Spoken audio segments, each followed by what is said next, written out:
Welcome back to synopsis IAS read F edu. My name is Krishna. इस lecture में हम CSAT की तैयारी में मैथ और रीजनिंग के जो क्वेश्चंस हैं कैसे सॉल्व करने उसके नेक्स्ट लेक्चर पर चलते हैं। तो अभी तक हमने जो लेक्चर देखा उसमें लास्ट चीज़ हमने देखी थी ऑब्जर्वेशनल टेक्निक कि बहुत से क्वेश्चंस ऐसे होते हैं जो ऑब्जर्वेशन से ही सॉल्व हो सकते हैं। तो आपको ये टेक्निक ज़रूर लर्न करनी चाहिए। उसके लिए आपको at least again I am telling कि 2 से 3 साल के जो यूपीएससी के रियल एग्ज़ाम पेपर्स हैं वो आपको सॉल्व ज़रूर करने चाहिए यूपीएससी के लिए। तो आते हैं इस क्वेश्चन पर। यहाँ पर ABCD इस टाइप के कुछ टर्म्स लिखे हुए हैं। यहाँ आपको AB दिख रहा है, B दिख रहा है, C दिख रहा है, देन EB दिख रहा है, DB दिख रहा है, ABCDE, ये टोटल 5 लेटर्स हैं। अब ऐसे क्वेश्चंस में इशू क्या होता है, कई बार रियल एग्ज़ाम में ये चीज़ें इस तरह के क्वेश्चन सॉल्व करना थोड़ा डिफ़िकल्ट हो जाता है। तो इसके लिए मैं आपको सॉल्यूशन करने के लिए कुछ स्टेप बाय स्टेप चीज़ें बता देता हूँ। अगर उतने में सॉल्यूशन निकल आता है तो ठीक है, अदरवाइज़ आपको ये चीज़ें छोड़ देनी चाहिए। सबसे पहली चीज़, काउंट द डिजिट्स। डिजिट कितने हैं आपको बेसिकली पैटर्न ही निकालना है, कितने की ग्रुपिंग चल रही है। डिजिट अगर आप इसमें काउंट करो, टोटल यहाँ से लेकर आप काउंट कर लेना, टोटल 20 डिजिट दिखते हैं, ठीक है। देन इसमें आप काउंट करो लेटर्स कितने हैं। लेटर्स आपको ABCDE टोटल 5 दिख रहे हैं। इसके बाद आप ऑप्शंस भी एक बार देख सकते हो, जो सॉल्यूशन में ये वाले पार्ट। यहाँ कितने आंसर दिए हैं, 4 आंसर, 4 ऑप्शन दिए हैं, ऑप्शंस 4, ठीक। तो आपका जो हिंट मिलेगी कि ये जो पूरी ग्रुपिंग है ये 3-3 का सीक्वेंस है कि 4-4 का, कि 5-5 का, 6-6 का, 7-7 का, कितने का सीक्वेंस है। 6-7 के जनरली सीक्वेंस नहीं होते, बट 3-4-5 के हो सकते हैं। 6 के इन सर्टेन केसेस जा सकते हैं, बट वो बहुत लंबा और डिफ़िकल्ट टाइप का क्वेश्चन हो जाएगा। तो हिंट जो आपको मिल सकती है वो इन्हीं चीज़ों से मिल सकती है। तो अगर मैं इसमें सबसे ज़्यादा रीज़नेबल हिंट अगर ढूंढ पाऊँ तो या तो ये 4 लेटर्स की ग्रुपिंग है या 5 लेटर्स की ग्रुपिंग है। तो आंसर एक बार हम करने की कोशिश करते हैं। अगर ये 4 लेटर की ग्रुपिंग है तो AB, ठीक है। देन यहाँ पर AB होगा। देन यहाँ पर CB होना चाहिए था, राइट। फिर यहाँ CD तो है, फिर ED है। 4 लेटर की ग्रुपिंग में एक इशू क्या हो गया कि CB नहीं है यहाँ पर। अगर ये D की जगह B होता तो आंसर आपका सही हो जाता, ठीक है। तो 4 की ग्रुपिंग से तो काम नहीं चल रहा है। अब 20 है टोटल, तो ये 3 की ग्रुपिंग हो नहीं सकती है क्योंकि 3 इंटू समथिंग जो भी करोगे 20 तो डिवाइड नहीं होगा ना, डिविजिबल नहीं। 21 लेटर्स होते तो एक बार को हम मान लेते हैं कि 3 की ग्रुपिंग हो सकती है। हमारे पे ऑप्शन बचा कि 5-5 की ग्रुपिंग हो सकती है। 5 की ग्रुपिंग करके देख लेते हैं। एक ये हो गया 5 का ग्रुप, दूसरा ये हो गया, तीसरा ग्रुप ये हो गया, चौथा ग्रुप ये हो गया, राइट। तो अब इसके चीज़ें अगर आपको सॉल्व करनी है ऐसे क्वेश्चन, तो आप इनको क्या करो, थोड़ा इस तरह से लिख लिया करो। ये आगे के जो ये एक लाइन में लिखे उसके बदले आप इस तरह से लिख लो।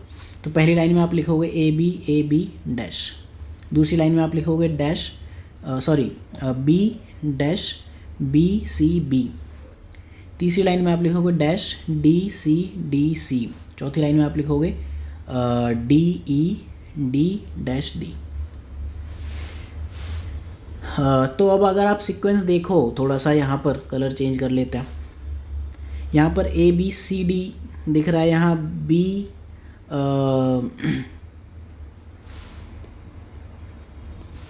थोड़ा दूर दूर लिखना चाहिए, नहीं तो इसी टाइप के इश्यूज़ होंगे। तो यहाँ पर आपको ABCD में यहाँ C फिल हो गया, यहाँ पर BCDE C आ सकता है, यहाँ ABCD है ही है, यहाँ BCDE आ सकता है, यहाँ पर क्या है BCD, तो A आ सकता है।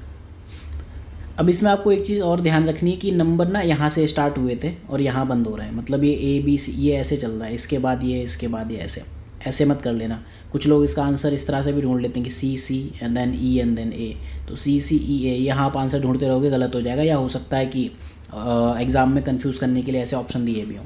आंसर यही, सबसे पहले A फिल हुआ था, देन C फिल हुआ था, देन C देन E, तो ऐसा ऑप्शन आपको यही दिखता है। तो इनकी ट्रिक यही है कि आप ये 2-3 चीज़ें करने की कोशिश करो, अगर हो जाता है तो well and good, otherwise observation यहीं तक लिमिटेड है, आपको छोड़ देने चाहिए ऐसे क्वेश्चंस। अगला क्वेश्चन हम देखते हैं। टिपिकल क्वेश्चन है, जनरल मैथमेटिक्स के रूल से नहीं सॉल्व होगा, थोड़ा सा दिमाग लगाना पड़ेगा, और नहीं समझ में आए तो आप छोड़ सकते हो। इन्होंने कहा A3BC और DE2F ये 4 डिजिट नंबर है। तो मतलब ये मतलब सपोज़ ये हो जाएगा समथिंग लाइक 1343 इस टाइप का। ठीक है, मतलब ABC कोई नंबर है, ठीक है, और DE2F भी 4 डिजिट नंबर है, और each letter represent a different digit greater than 3। हर एक लेटर एक डिफरेंट डिजिट भी बताता है 3 से बड़ा। तो 3 से बड़े डिजिट आपके क्या हो सकते हैं? 4 हो सकता है, 5 हो सकता है, 6 हो सकता है, 7, 8, 9 हो सकता है। If the sum of the number is 15,902, difference between A and D। अब मतलब इस टर्म और इस टर्म का डिफरेंस पूछा है। सोचने से तो ये क्वेश्चन नहीं सॉल्व होता हुआ दिखता है, बट ऐसे जब क्वेश्चन दिखें तो उनको आप इस तरह से सॉल्व करने की कोशिश किया करो।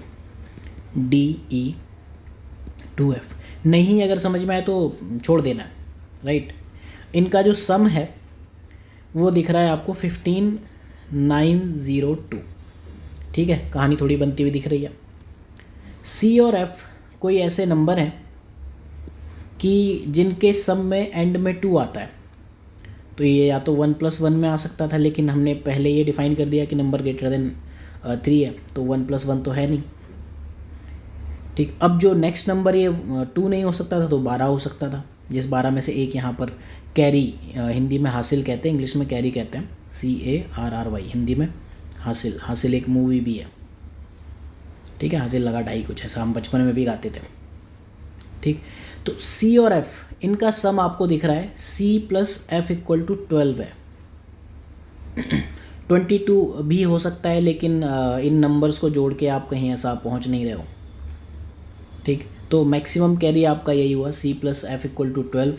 तो जो ये C और F हैं इनमें से ऐसे कौन से नंबर हैं 4, 5, 6, 7, 8 जिनका सम 12 है? या तो ये 4 + 8 हो सकते हैं, या फिर 5 + 7 हो सकते हैं। मतलब C और F इनमें से ही है, लेकिन हमें कंफर्म तो नहीं पता चल रहा, ठीक है।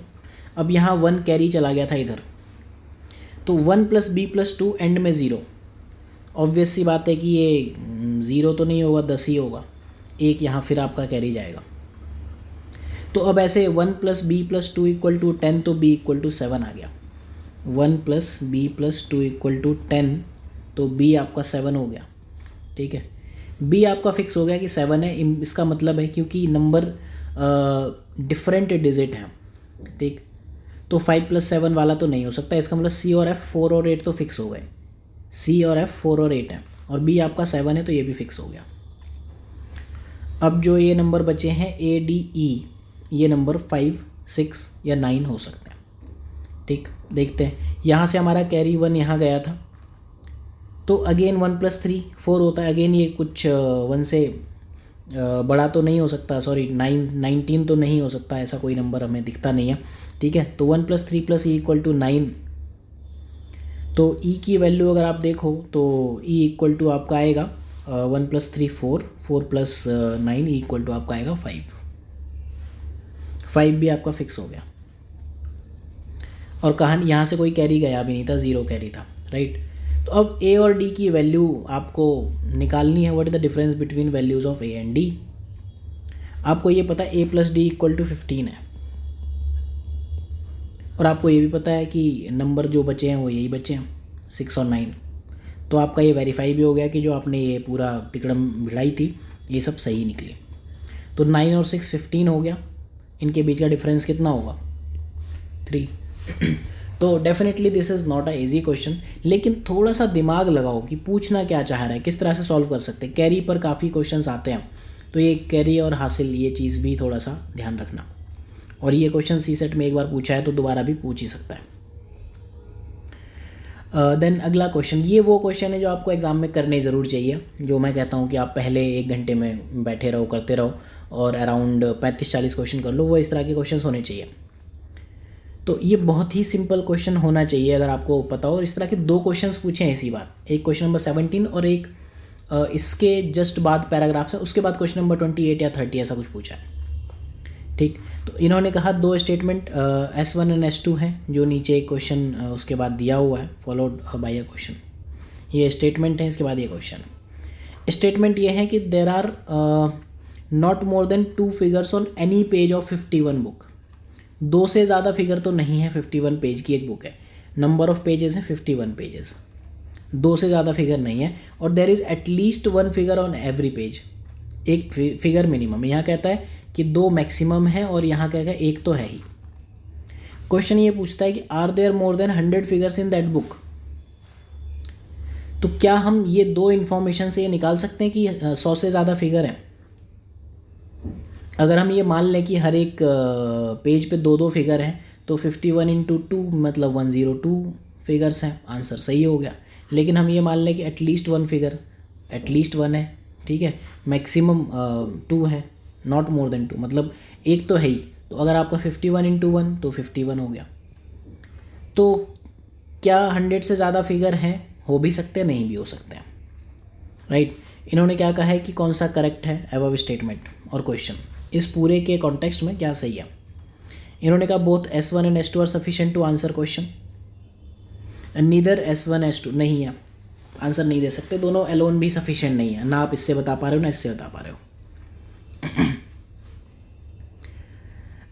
S1 से क्यों नहीं बता पा रहे हो? क्योंकि इसने कहा not more than 2 figures on any page. हो सकता है किसी पेज पर आपके 51 पेज की बुक है, हो सकता है 20 पेज पर एक ही एक फिगर हो, तो आपका आंसर 100 से कम हो जाता। तो S1 भी एलोन सफिशिएंट नहीं है। अगर ये कहता है there are minimum 2 figures on every page तो आपका S1 सफिशिएंट हो जाता। S1 alone is sufficient to answer the question. Again वही चीज़ कही कि हो सकता है कुछ पेजेस पर एक एक ही फिगर हो, 2 से ज़्यादा नहीं है ना, लेकिन 2 से कम तो हो ही सकता है। एंड अगला क्वेश्चन ये है, अगला option S1 S2 together not sufficient to answer the question, यही हमें लगता है। चौथा है कि S2 alone is sufficient to answer the question. तो हम अगेन ये तो नहीं कह सकते, एटलीस्ट 1 फिगर है, ठीक। तो इस तरह के क्वेश्चंस आपको एग्ज़ाम में ज़रूर सॉल्व करने चाहिए, ये आपको हेल्प करेंगे कट ऑफ तक पहुंचने में। देन नेक्स्ट क्वेश्चन, अगेन ये क्वेश्चन करने चाहिए, एवरेज के क्वेश्चंस हैं, एवरेज पर टाइम, डिस्टेंसिंग, कैलेंडर, ये क्वेश्चंस काफ़ी आते हैं। इसको हम रीजनिंग की कैटेगरी में रख सकते हैं, मैथ्स की कैटेगरी में रख सकते हैं। इन्होंने कहा कुछ गर्ल्स हैं कुछ बॉयज़ हैं, उनके एवरेज मार्क्स इन इंग्लिश दिए हैं and average marks in Hindi दिए हैं। गर्ल्स को हम G मान लेते हैं, बॉयज़ को B मान लेते हैं, राइट। एवरेज मार्क्स, एवरेज कैसे आता है? सपोज़ G गर्ल्स हैं, ठीक है, एंड B बॉयज़ हैं। एवरेज की अगर आपको टेक्निक पता हो निकालने की तो एवरेज मार्क्स क्या है? 9 है, ठीक है। टोटल गर्ल्स के मार्क्स कितने हो गए? 9 G, बॉयज़ के टोटल मार्क्स कितने हो गए? 8 B। ये टोटल मार्क्स हैं। एवरेज निकालने के लिए आप क्या करते हो? G प्लस B कर देते हो, ठीक है, G plus B। This is 8.8, right. Average का ये फॉर्मूला, अगर आपको नहीं पता तो अब ये तो बहुत बेसिक फॉर्मूला है, फिर सी सेट में दिक्कत आ जाएगी, ठीक है। तो एवरेज का फॉर्मूला यही होता है, ठीक। अब आपको इससे क्या हिंट मिल सकती है? जो मिल सकती है वो देख लो। वैल्यू हमें x की निकालनी है। एक हमारे पे ये इक्वेशन है, दूसरी इक्वेशन है कि 8G plus 7B upon G plus B equal to x, ठीक है। तो यहाँ पर G की भी वैल्यू नहीं पता, B की भी वैल्यू नहीं पता, x की भी वैल्यू नहीं पता। इक्वेशन 2 है, वेरिएबल 3 है, तो आंसर प्रॉपरली तो नहीं मिलेगा। देखते हैं कहाँ तक हम पहुँच पाते हैं। कोई एक चीज़ तो अनसॉल्व रह जाएगी, ठीक है। तो ऊपर वाले क्वेश्चन को अगर हम इस वाले इक्वेशन को सॉल्व करें तो ये आएगा 9G plus 8B equal to 8.8G plus 8.8B। तो इसको अगर आप सॉल्व करो, 8.8G को आप इधर ले जाओ तो ये हो गया आपका 0.2G इक्वल टू, इसको आप इधर ले जाओगे 0.8B। इसका मतलब क्या हुआ? G equal to 4B। जो गर्ल्स हैं बॉयज़ से 4 गुना है, ये चीज़ हमें पता चल गई। अब G इक्वल टू 4B, हमें आंसर x का निकालना है। तो जहाँ जहाँ G दिया हुआ है वहाँ वहाँ हम 4B रखते हैं। एग्ज़ाम में भी आप ये दूसरा कलर यूज़ कर सकते हो, 4B रख दो, यहाँ पर 4B रख दो। तो 8 into 4 32B plus 7 39B upon 4B plus B कितना हुआ? 5B equal to x। B से B कट गया तो x की वैल्यू आ गई, ठीक है। x की वैल्यू आएगी आपकी 7.8। ये क्या किया मैंने? वैदिक मैथमेटिक्स थी, ठीक है। उसमें हम क्या करते हैं? नियरेस्ट डिवीज़न करेंगे, ठीक है। 39 के नियरेस्ट जो 5 से डिवाइड होने वाली चीज़ है वो 40 है। 40 का 8 हो गया, 40 माइनस 1 इक्वल टू 39, तो वो, और 1/2 इक्वल टू होता है 0.2। बट अगर आपको नहीं आता तो डोंट डू दिस, डायरेक्टली आप इसको कर सकते हो, ठीक। वो चीज़ें वैदिक मैथमेटिक्स वाली थोड़ी सी टिपिकल तो होती हैं, जिनको आती है उनके लिए बहुत अच्छा है। आई थिंक वो इस चीज़ से रिलेट कर पाए होंगे मैंने क्या किया था कि 39 सिंपल है, 39/5 को अगर आपको करना है तो आप 39 को क्या करते हो 40 - 1, अगेन ये ऑब्जर्वेशन पे ही चलती है, अपॉन 5, तो 40 - 5 वो 40/5 हो गया 8, इसका मतलब क्या 40/5 - 1/5, तो 40/5 होगा 8 - 0.2। तो ये देखने में बड़ा मेथड है, लेकिन आपको आता है तो ठीक है, नहीं आता तो अभी सीखने का टाइम तो बिल्कुल नहीं है। तो आपको ये चीज़ ध्यान रखनी है कि अगर दो इक्वेशन है, एक यहाँ से बनी थी एक यहाँ से, और वेरिएबल अननोन 3 है, तो आप हर एक चीज़ की वैल्यू तो नहीं निकाल सकते, तुक्के में निकल जाए तो अलग बात है, हाँ, लेकिन 2 चीज़ों की वैल्यू आप निकाल सकते हो। ऐसे क्वेश्चंस में आपको क्या करना है कि एक टर्म की वैल्यू दूसरी टर्म में रखनी है, एक वेरिएबल की वैल्यू दूसरे वेरिएबल की टर्म्स में रखनी है, एंड तीसरे में उसका यूज़ करना है, तो कहीं ना कहीं कुछ कर ले जाओगे। तो ये क्वेश्चन है, इजीली आपको सॉल्व करना चाहिए। देन ये क्वेश्चन थोड़ा टाइम टेकिंग हो सकता है। पहले क्या होता था कि ऐसे स्टेटमेंट पर 2-2 3-3 क्वेश्चंस पूछता था यूपीएससी, अब इन्होंने सिर्फ एक क्वेश्चन पूछा है। अब यह है रिलेशनशिप वाला क्वेश्चन।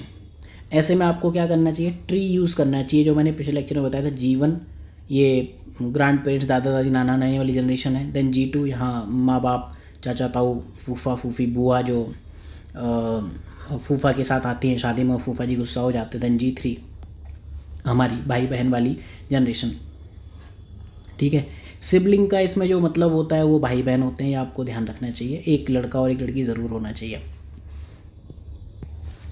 तो लेट्स स्टार्ट दिस क्वेश्चन। इसमें फैमिली ऑफ 2 जनरेशन है, ट्री में आपके G1 और G2 ही आएंगे। 2 जनरेशन 6 मेंबर्स हैं, PQRSTU, ठीक है। 3 मेल हैं 3 फीमेल हैं, देखते जाओ। इसमें जो आपको इन्फॉर्मेशन दी गई है, कुछ मेल के बारे में दी गई है, कुछ फीमेल के बारे में दी गई है। इनके लिए आप सिंबल बना सकते हो, मेल फीमेल के लोग प्लस माइनस बनाते हैं, जो फेमिनिस्ट लोग हैं वो स्टार भी बना लेते हैं, आपकी मर्ज़ी, आप माइनस बनाना चाहो स्टार बनाना चाहो। टाइम कम है तो इस माइनस बना लो, या मेल को माइनस दे दो, हम चलो उल्टा कर लेते हैं, फेमिनिस्ट पॉइंट ऑफ व्यू लेते हैं, मेल को हम माइनस करते हैं, फीमेल को प्लस करते हैं, राइट। कुछ मेल हैं कुछ फीमेल हैं, 2 मैरिड कपल्स हैं। एक इन्फॉर्मेशन ये भी है, मैरिड कपल्स हैं, 2 मैरिड कपल मतलब 4 लोग मैरिड हैं, एंड 2 अनमैरिड सिबलिंग हैं, ठीक है। अनमैरिड है 2, सिबलिंग कितने हैं, ये भी मतलब 2 है। यू इज़ पीज डॉटर, अब यहाँ से इन्फॉर्मेशन आई, यू पी की डॉटर है और क्यू आर की मदर इन लॉ है, ठीक। तो पी अपर जनरेशन में हुई और यू लोअर जनरेशन में हुई, एंड क्यू आर की मदर इन लॉ है, मतलब क्यू आर की मदर इन लॉ है। यहाँ से हमें क्या इन्फॉर्मेशन मिली, यू तो डॉटर है, राइट, तो ये हमारी फीमेल है, प्लस बना दो यहाँ पर, और क्यू आर की मदर इन लॉ यहाँ पर आप बनाओगे प्लस, ठीक है। इन्होंने क्या कहा था, 3 मेल है 3 फीमेल है, मतलब एक चीज़ आपकी श्योर है कि फीमेल जो है वो यू है, क्यू है, और एक और अभी हमें देखनी है, नीचे एक और चीज़ दी है, T is unmarried male and S is a male, right. तो यहाँ पर आप देखोगे टी एस ये मेल है, प्लस एक और कोई मेल है, ठीक है। अब हमें ये चीज़ निकालनी है, हमारे पास क्या है अब देखना पड़ेगा। अब यहाँ देखते हैं मैरिड कौन कौन है। इन्होंने कहा टी इज़ अनमैरिड, ठीक है, तो कोई पता नहीं चला, एस इज़ अ मेल, इसके बारे में कोई मैरिज से रिलेटेड इन्फॉर्मेशन नहीं दी है।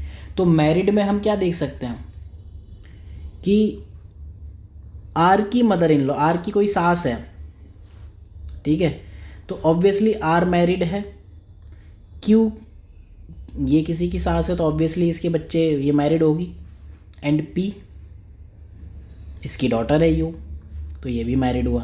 तो मैरिड जो अब तक हमें पता चल पाए हम, राइट, पी क्यू आर ये हमारे मैरिड लोग हैं, ठीक है।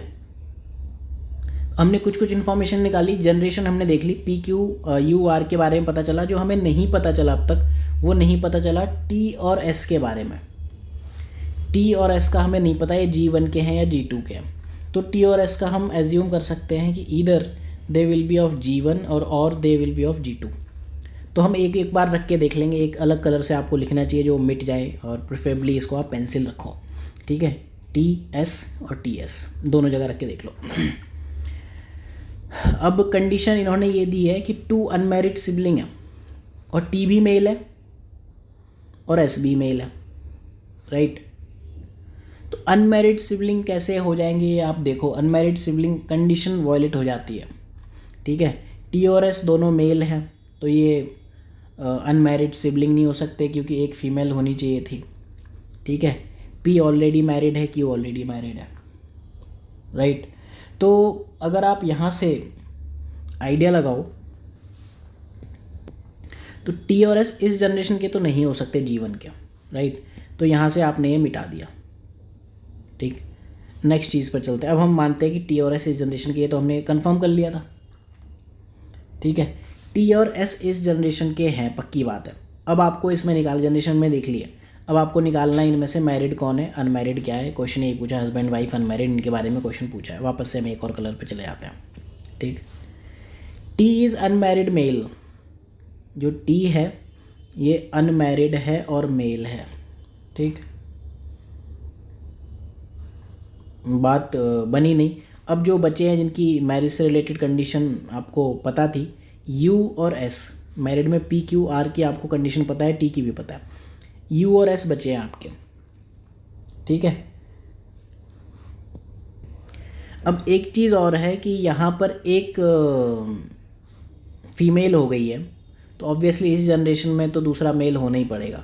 तो मेल आपका यहाँ निकल आया, जो प्लस था ये पी मेल हो गया, और अगर पी मेल हो गया तो जो एक बचा वो फीमेल जो हो गया वो बचेगा, ठीक है।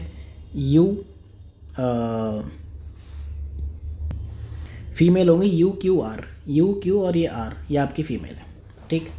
तो आर फीमेल है, टी अनमैरिड है, ये फीमेल है, बचा कौन, एस, और वो मेल भी था, तो ये हस्बैंड वाइफ हुए। जो आर है वो एस की वाइफ है, ठीक। थोड़ा सा ऐसे क्वेश्चन में आप थोड़ा सा माइंड ठंडा रखो, इन्फॉर्मेशन देखो और आपके आंसर मिल जाएंगे। यहाँ क्या है, 2 जनरेशन दिए हैं, G1 G2 में डिवाइड करो, 6 मेंबर्स हैं, ठीक है।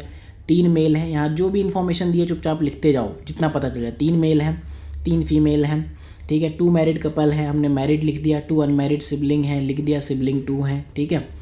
यूपी की डॉटर है, हमने यहाँ एक ये जनरेशन बना दी, और यहाँ पर क्यू आर की मदर है, इस तरह से यहाँ बना दिया। जितनी इन्फॉर्मेशन मिल सकती थी वो हमने कर लिया। बाकी जो टी और एस के बारे में इन्फॉर्मेशन नहीं मिली वो हमने पेंसिल से लिखकर यहाँ एज्यूम कर लिया था। यहाँ और यहाँ एज्यूम करके हमें ये कंडीशन नहीं पता थी, सिबलिंग भाई बहन वाली बात है और अनमैरिड वाली बात है, तो वो कंडीशन हमारे यहाँ सेटिस्फाई हुई नहीं थी। तो ऑब्वियसली हमारे टी और एस इस जनरेशन में आए। अब जब इस जनरेशन में आए तो मैरिड कपल क्योंकि 2 दिए हुए हैं, ठीक है, तो ऑब्वियसली एक मैरिड कपल यहाँ तो होगा, लेकिन क्योंकि ये सास है तो ऑब्वियसली कोई इसका हस्बैंड होगा, ससुर होगा, तो फिर पी और ये क्यू मैरिड हो गए, ठीक। तो आपने मैरिड निकाल लिए, पी क्यू आर, ठीक है। और अगर मैरिड है तो लेस्बियन का तो यहाँ कोई फंडा दिया नहीं है, तो ये फीमेल है तो ये पी मेल ही होगा। आपने जैसे पी मेल निकाला आपको आर पता चल गया फीमेल, आर फीमेल पता चल गया, टी आपको पता ही था, यू पहले से पता है कि डॉटर है, ठीक है। बचा एक ही इंसान था, वो था एस, तो आपने आंसर निकाल लिया, आर इज़ एस वाइफ, ठीक। थोड़े भी आप इसमें अगर कंफ्यूज हो गए क्वेश्चन में तो आपका आंसर इसमें ए आ जाएगा, करके देख लेना, 2 बार मेरा ही आ गया था। देन इस टाइप के क्वेश्चंस हैं इस लेक्चर के लिए। लास्ट या सेकंड लास्ट क्वेश्चन देखते हैं। In a particular year 12 January Sunday है, देन इनमें से कौन सा करेक्ट है। इस ऐसे क्वेश्चंस के लिए जुलाई की सारी इन्फॉर्मेशन पूछी है। लीप ईयर में आपको पता है कि जब लीप ईयर होता है, ठीक है, उसमें कितने दिन होते हैं, 29 डेज़, और जो नॉट अ लीप ईयर उसमें होते हैं 28 डेज़। और जहाँ 100 आ जाता है लास्ट में, तो अगर वो 400 से डिविजिबल है, जैसे 1600, तो वो लीप ईयर है। 1700 लीप ईयर नहीं है, 1800 1900 लीप ईयर नहीं, देन अगेन 2000 आपका लीप ईयर है, ठीक है। अगला जो लीप ईयर आएगा 2400। तो अगर 100 से डिविजिबल है तो उसको फिर 400 से डिविजिबल होना पड़ेगा, अदरवाइज 4 से हो जाए, ठीक है। देख लेते हैं कौन सा संडे है, नहीं है।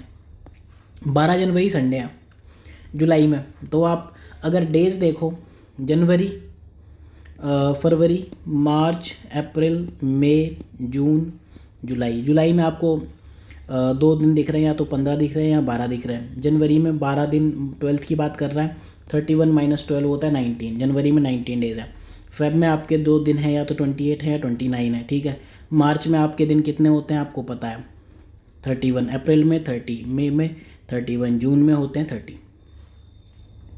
सिंपल ऐड करते जाओ और एक एक केस देखते जाओ। 15 July is a Sunday if the year is leap year, leap year है तो 29 हो गया। ये सारे नंबर जोड़ लो, 19 प्लस 29 प्लस 31 प्लस 30 प्लस ये 15।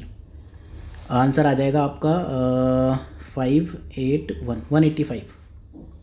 ठीक है, अगर लीप ईयर है तो 185 है, और अगर हम इसको 7 से डिवाइड करते हैं अल्टीमेटली आपका जो आएगा 3 बच जाएगा रिमाइंडर। ठीक, तो ये लीप ईयर होने के बाद ये आपका संडे तो नहीं हो सकता। संडे तब होता है जब 0 और डेज बचते हैं। अब 15 July is a Sunday if not a leap year. Leap year था तो 185 हुआ, एक कम और कर लो, नॉट अ लीप ईयर तो 184। यहाँ 3 बचे थे, यहाँ 2 ही बचेंगे, तब भी ये संडे नहीं आएगा। 12 जुलाई इज अ संडे, 15 के बदले 12 कर लो, मतलब 185 में से 3 कम कर दो, 182। तो जब आप इसे डिवाइड करोगे तो आंसर आपका 0 आ जाएगा। तो ये दिख रहा है if year is a leap year. ठीक है, लीप ईयर है 29 वाला तो संडे है। Is not a Sunday is year is a leap year, तो आंसर हमारा गलत आ गया। तो आंसर इसका सी है। थोड़ा टाइम लगेगा इस बार के, आप क्वेश्चन देखो टाइम लगने वाले तो हैं, ठीक, लेकिन सॉल्व हो रहे हैं, इस तरह से ही सॉल्व होंगे, राइट। अब आगे देखो, पैसेज पूछे। मैं ये सारी चीज़ें स्क्रॉल करता हूँ एक बार ताकि आपको पता चले कि मैथ के जो क्वेश्चंस हैं कितने देर बाद आते हैं। तो अगर आप अगला क्वेश्चन देखो तो 25 तक भी नहीं है, देन पैसेज 26 भी नहीं है, 27 भी नहीं है, देन 28 आपको रीजनिंग टाइप का एक क्वेश्चन दिखता है। ठीक है, तो आपको पेजेस पलट के इस बार, एक्चुअल में सी सेट का जो पेपर होता है काफ़ी बड़ा होता है। You have to find out, next trick जो है, find out the math and reasoning questions, क्योंकि ये इजी होते हैं, छोटे होते हैं। इंग्लिश एंड जो इंग्लिश टाइप की रीजनिंग है वो थोड़ा बाद में करो। ठीक, तो अभी हमने एक क्वेश्चन किया था ना कि वो एक बुक में इतने पेजेस, एक पेज पर इतने फिगर हैं, वो 51 पेज की बुक है, मैक्सिमम 2 हैं या मिनिमम 1 है, उसी टाइप का एक ये क्वेश्चन भी है। ऑप्शन आपको वैसे दिखेंगे। ठीक है, तो इस तरह के ऑप्शंस वाले क्वेश्चंस भी आते हैं। तो ये कहता है कि 2 स्टेटमेंट है, S1 S2 और 4 नंबर हैं PQRS। ये कहता है कि R is greater than P as well as Q, R is greater than P, Q, और S is not the largest one. S largest तो नहीं है। ठीक है, अब S लार्जेस्ट नहीं है तो S यहाँ भी हो सकता है, स्मॉलेस्ट भी हो सकता है, Q से भी बड़ा हो सकता है, यहाँ से बड़ा, R से बड़ा नहीं होगा, R से छोटा होगा। ठीक, अब among 4 numbers which one is the largest. इसने कहा कि S1 alone is sufficient to answer the question. यहाँ ये तो बता रहा है कि R P और Q से बड़ा है। ठीक, बट R ही लार्जेस्ट है ये हमें नहीं पता। ठीक है, आई एम सॉरी, वापस से आते हैं। यहाँ पर हमें ये पता है S is not the largest one, ये हमें पता है कि S लार्जेस्ट तो नहीं है। S हो सकता है स्मॉलेस्ट हो, Q से बड़ा हो, P से बड़ा हो, ठीक है, लेकिन R से बड़ा तो नहीं है। तो आपको ये पता चल गया कि which is largest number R है। ठीक, तो S1 alone is sufficient to answer the question, नहीं, हमें इसकी ज़रूरत पड़ी थी। S2 alone is sufficient to answer the question, वो भी नहीं है। ठीक है, and S1 S2 together sufficient to answer the question, but neither this alone is sufficient to answer, इसका सी होगा। ये बहुत ही सिंपल क्वेश्चन है, बस कंफ्यूज नहीं होना है। यहाँ पर क्या दिया है, R is greater than P से भी बड़ा है, Q से भी बड़ा है। P और Q में हमें नहीं पता कौन सा बड़ा है। ठीक है, जो आपका S है वो नॉट द लार्जेस्ट वन, मतलब S यहाँ भी हो सकता है, P से बड़ा हो सकता है, यहाँ कहीं भी हो सकता है। ठीक, लेकिन ये पक्की बात है R से बड़ा नहीं है ना। ठीक, तो आंसर आपको दिख रहा है कि R से बड़ा है, लेकिन अकेले आपको नहीं पता जब तक आप S की बात नहीं कर रहे हो, S2 जो स्टेटमेंट 2 है इसकी बात नहीं कर रहे हो और इस लेटर की बात नहीं कर रहे हो, तो आपको नहीं पता कौन सा बड़ा है। तो दोनों अकेले तो आंसर नहीं दे पा रहे हैं, लेकिन हाँ दोनों मिलके आंसर ज़रूर दे रहे हैं। तो ऐसा ये क्वेश्चन है। देन जो अगला क्वेश्चन है वो भी इसी टाइप का पूछा हुआ है कि S1 S2, तीसरा क्वेश्चन है। देन इसके बाद जो क्वेश्चन है वो भी इसी टाइप का पूछा हुआ है, राइट। क्वेश्चन नंबर 30 ऐसे ही पूछा हुआ है। तो 4-5 क्वेश्चन इसमें इस बार इसी टाइप के दे दिए। तो ये जो क्वेश्चन हैं इनको हम नेक्स्ट लेक्चर में डिस्कस करते हैं। इनफैक्ट आगे भी इस टाइप के क्वेश्चंस दिए हैं, जैसे काफ़ी क्वेश्चंस पूछे हैं इस बार। ठीक है, ये इस टाइप के क्वेश्चंस पूछे हैं कि कंक्लूजन नीदर, ये वो। तो आपको इस तरह की चीज़ें भी देखनी पड़ेंगी। ऐसे क्वेश्चंस यूपीएससी पूछता रहा है, उस बार आप देखो 4-5 क्वेश्चन इन्होंने पूछ लिए, आगे भी पूछे हों इस क्वेश्चन पेपर में, तो हमें आइडिया नहीं है। तो खैर मिलते हैं अगले लेक्चर में। इस लेक्चर में इतना ही। काफ़ी बड़ा लेक्चर हो गया ये। सिनॉप्सिस आईएएस की वेबसाइट पर आप स्पेशल कोर्सेज चेकआउट कर सकते हो। सीसेट का यहाँ पर स्पेशल कोर्स है, कोई बहुत ज़्यादा फ़ी नहीं है, और सीसेट आपका एमएचडीपी में सीट गारंटी प्रोग्राम में भी इंक्लूडेड है। ये सिनॉप्सिस आईएएस की वेबसाइट है, synopsisis.in। So thank you for watching, have a good day. I hope कि ये लेक्चर आपके लिए एग्ज़ाम में हेल्पफुल होगा।